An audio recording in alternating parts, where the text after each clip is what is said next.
You're listening to AI Prism from Seoul Economic Daily. It's Friday, May 8th. I'd like to share some thoughts about early career. If you're a young professional working in or around the Korean corporate sphere, you might feel like you're in a pressure cooker where the release valve is, well, completely jammed. Right. The pressure's building up, but the official workplace gauge is just read 0. Yeah, that jammed valve analogy perfectly captures the data we're seeing. The pressure is undeniable. Antidepressant prescriptions in Korea just hit a record 24 million. Wow. And for workers in their 30s, that is a huge 74.7% jump since 2020. For those in their 20s, it's up about 55.9%. Those are very large jumps in a really short amount of time. But you mentioned the official gauge reads 0. What do you mean by that? Well, Korea has an industrial accident system called Sanjae. It's how a worker gets an illness officially recognized as job-related so they can get medical leave and protections. Okay. But the approval rate for psychiatric claims has dropped to about 55.8%. Because of that, these mental health claims only make up 1.45% of total occupational claims. Oh, I see. Yeah, the system essentially won't recognize anxiety or depression as a workplace injury because it's too difficult to prove the job was the sole cause. So the burden falls entirely on the individual. You show up to work because you have to, but you're running on fumes. Exactly. It's sort of like running a high-end smartphone on 1% battery. Yeah.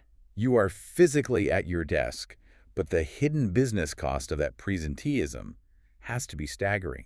Your capacity to actually perform is just drained. It really is, and it shifts the burden directly onto young workers, and when that individual pressure becomes unbearable, workers naturally try to find a release valve through collective action. Right. But the internal dynamics of Korean labor disputes are really complex. Let's look at the Samsung Electronics Union strike threat as an example of that. Yes, perfect example. On April 23rd, Choi Sung-ho, the head of the National Samsung Electronics Union, or NSEU, which is the majority union, held a rally. He threatened corporate losses of 20 to 30 trillion won. That's roughly 14.7 to 22.1 billion US dollars. Right. But then the backlash started over a business class flight. If the union leader is fighting a massive corporation, why does a photo of him traveling in business class cause the whole thing to fracture?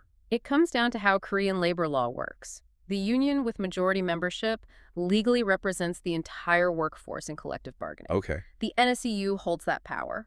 But because of that structure, public sentiment and leadership credibility are everything.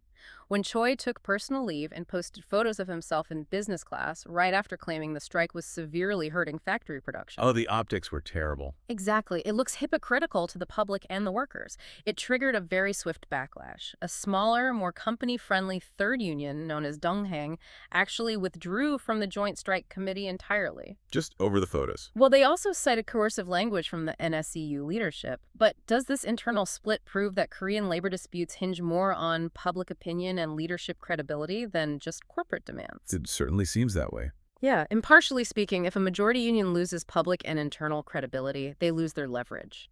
So if unions are fracturing and struggling to protect young workers, what are they exposed to next? That brings us to the economic squeeze of AI. Right, it's a real double-edged sword. The Korea Institute of Public Finance estimates AI could boost Korea's annual GDP by 0.3 to 0.4 percentage points. And we're already seeing this.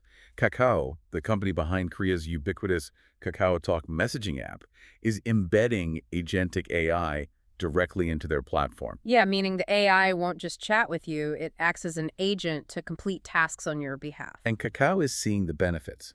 They posted record Q1 revenues of about 1.43 billion US dollars. But here's the catch for you, the listener. Right. While corporate revenues go up, the Bank of Korea warns that 27% of workers face a high risk of AI substitution. Young workers are facing real job insecurity. You'd think they could hedge against this by investing, but the Bank of Korea found a remarkably weak wealth effect here. How weak? For every 10,000 won a Korean household gains in the stock market, they only spend about 131. Wait, why is that? If my stock portfolio goes up, shouldn't I feel wealthier and spend more of that cash? You would if your cash wasn't trapped. In Korea, net worth is heavily tied up in real estate, driven by the single, sturdy apartment psychology. A single, sturdy apartment. Yeah, the goal is to funnel every bit of savings into one reliable, premium property. usually in Seoul as a shield against economic instability. But strict loan caps in Seoul mean young buyers are entirely priced out of the city center. Exactly. So to get that single sturdy apartment, they are pushing into border cities in the surrounding Gyeonggi province, places like Hanam.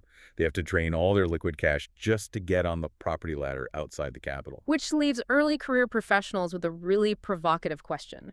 As AI integrates into the daily tools you use, how do you position yourself on the safe side of that 27% substitution risk, all while navigating a structurally locked-up housing market? That's today's AI Prism, Early Career.